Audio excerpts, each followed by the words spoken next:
Jephthah the Gileadite was a mighty warrior. His father was Gilead, his mother was a prostitute.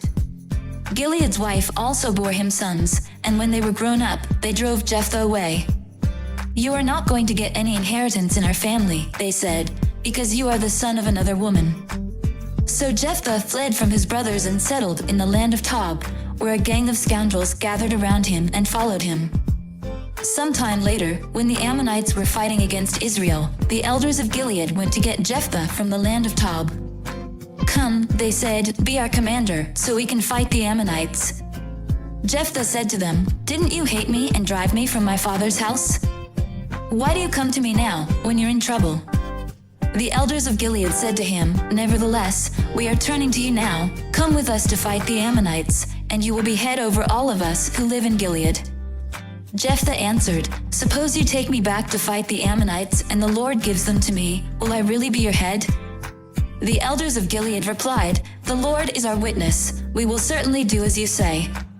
So Jephthah went with the elders of Gilead, and the people made him head and commander over them. And he repeated all his words before the Lord in Mizpah. Then Jephthah sent messengers to the Ammonite king with the question, "What do you have against me that you have attacked my country?" The king of the Ammonites answered Jephthah's messengers, "When Israel came up out of Egypt, they took away my land from the Arnon to the Jabbok, all the way to the Jordan. Now give it back peaceably." Jephthah sent back messengers to the Ammonite king, saying, "This is what Jephthah says, Israel did not take the land of Moab or the land of the Ammonites. But when they came up out of Egypt, Israel went through the wilderness to the Red Sea and on to Kadesh. Then Israel sent messengers to the king of Edom, saying, 'Give us permission to go through your country.' But the king of Edom would not listen. They sent also to the king of Moab, and he refused. So Israel stayed at Kadesh. Next they traveled through the wilderness, skirted the lands of Edom and Moab, passed along the eastern side of the country of Moab, and camped on the other side of the Arnon. They did not enter the territory of Moab, for the Arnon was its border. Then Israel sent messengers to Sihon king of the Amorites, who ruled in Heshbon, and said to him, 'Let us pass through your country to our own place.' Sihon, however, did not trust Israel to pass through his territory. He mustered all his troops and encamped at Jahaz and fought with Israel. Then the Lord, the God of Israel, gave Sihon and his whole army into Israel's hands, and they defeated them. Israel took over all the land of the Amorites who lived in that country, capturing all of it from the Arnon to the Jabbok and from the desert to the Jordan. Now since the Lord, the God of Israel, has driven the Amorites out before his people Israel, what right have you to take it over? Will you not take what your god Chemosh gives you?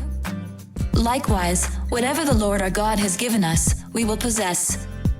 Are you any better than Balak son of Zippor, king of Moab? Did he ever quarrel with Israel or fight with them? For 300 years Israel occupied Heshbon, Aroer, the surrounding settlements and all the towns along the Arnon. Why didn't you retake them during that time? I have not wronged you, but you are doing me wrong by waging war against me. Let the Lord, the judge, decide the dispute this day between the Israelites and the Ammonites." The king of Ammon, however, paid no attention to the message Jephthah sent him. Then the Spirit of the Lord came on Jephthah. He crossed Gilead and Manasseh, passed through Mizpah of Gilead, and from there he advanced against the Ammonites. And Jephthah made a vow to the Lord, "If you give the Ammonites into my hands, whatever comes out of the door of my house to meet me when I return in triumph from the Ammonites will be the Lord's, and I will sacrifice it as a burnt offering." Then Jephthah went over to fight the Ammonites, and the Lord gave them into his hands. He devastated 20 towns from Aroer to the vicinity of Minnith, as far as Abel-Keramim. Thus Israel subdued Ammon. When Jephthah returned to his home in Mizpah, who should come out to meet him but his daughter, dancing to the sound of timbrels? She was an only child. Except for her he had neither son nor daughter. When he saw her, he tore his clothes and cried, "Oh no, my daughter! You have brought me down and I am devastated. I have made a vow to the Lord that I cannot break." "My father," she replied, "you have given your word to the Lord."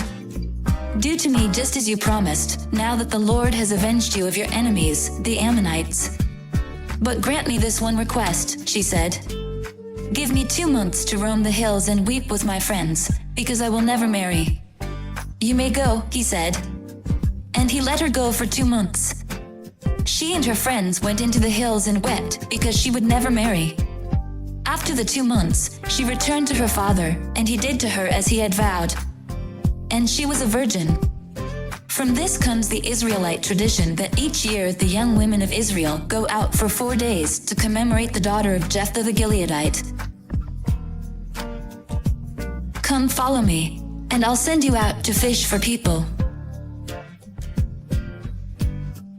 I hope and I pray that the Spirit of God, the Almighty, is with you, and that His Son and His Holy Spirit bless you and your family throughout eternity.